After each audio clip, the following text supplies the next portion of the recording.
प्रिय मित्र, एक दिन मैं अपने घर में टेलीविज़न पर एक मसीही कार्यक्रम देख रहा था जो मुझे बहुत अच्छा लगता है। उसमें एक मसीही गायक द्वारा एक गीत प्रस्तुत किया जा रहा था। उस गीत ने मेरे हृदय को अंदर से बहुत प्रभावित किया।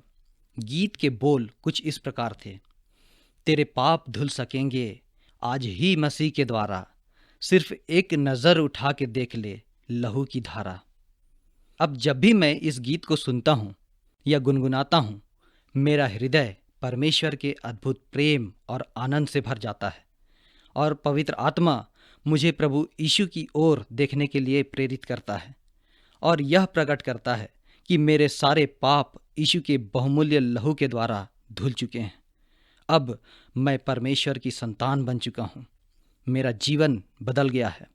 अब मैं वह व्यक्ति नहीं रहा जो पाप में जीवन व्यतीत करता था, पाप का गुलाम था।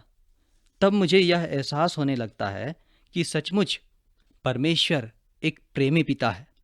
उसने मुझे नाश होने से बचाने के लिए अपने इकलौते पुत्र को क्रूस पर बलिदान कर दिया।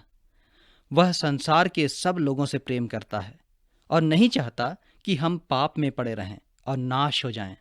वह कहता है, आओ हम आपस में वाद विवाद करें। तुम्हारे पाप चाहे लाल रंग के हों तो भी वे हिम के नाई उजले हो जाएंगे, और चाहे अर्गवानी रंग के हों तो भी वे ऊन के समान श्वेत हो जाएंगे।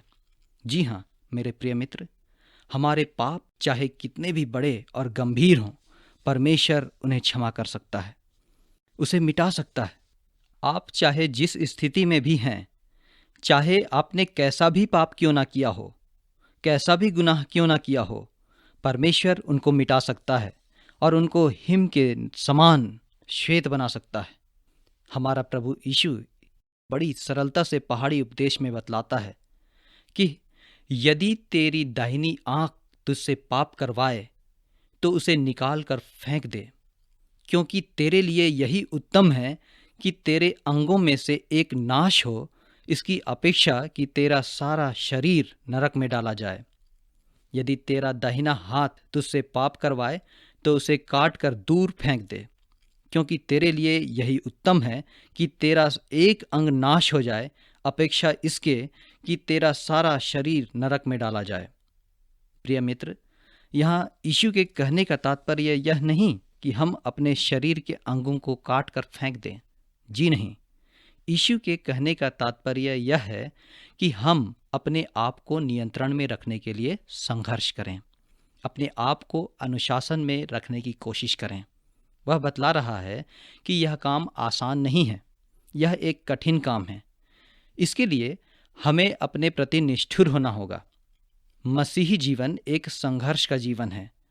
इसमें हमारा संघर्ष शैतान, अपने आप, पाप और सांसारिक अभिलाषाओं से है। हमारा यह संघर्ष आंतरिक है।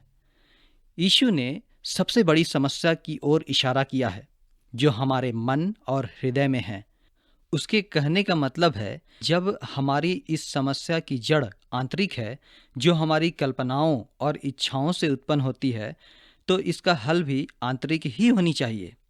वचन भी बतलाता है, मन तो सब वस्तुओं से अधिक धोखा देने वाला होता है, इसमें असाध्य रोग लगा है, उसका भेद कौन समझ सकता है।